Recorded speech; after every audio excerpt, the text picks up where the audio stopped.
I am building a Bible study platform called Stuble, and this is day 2 of documenting the process. So I would like to show you everything that I have done in the past day, and I will actually be going to my computer now to show you guys. So this is what the landing page looks like. I know that it might not meet the expectations of some of you, but I am mainly a backend engineer and this is bootstrap, so bear with me.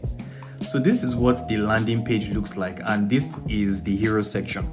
So the hero section just basically displays some scriptures, today's reading, and you can see the contents.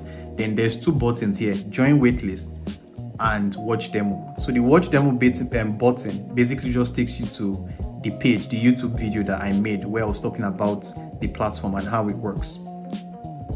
Now if we scroll down, we can see that there is another section called everything you need for meaningful study. So it basically just details and lists out all the features that Stuble is going to have at the time of completion.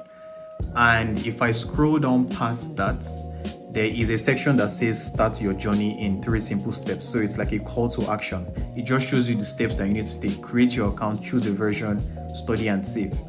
And then if I scroll down, there is a simple testimonial section where I will be displaying perhaps testimonials and reviews from people who have used the platform. And then finally, there is another call to action section where it says ready to deepen your study. And there are some buttons there, try demo and sign up for free. Now, it is important to know that most of these links and buttons don't actually work. They don't go anywhere. For example, if I try to click this login link, it doesn't actually go anywhere.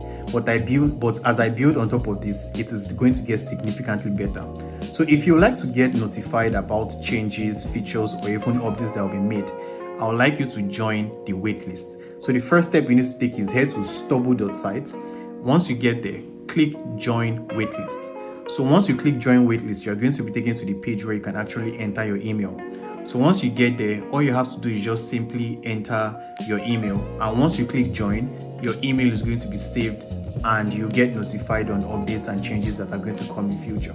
Thank you for watching, and I'll see you in the next video where I actually show you the Bible feature that Stuble is going to have.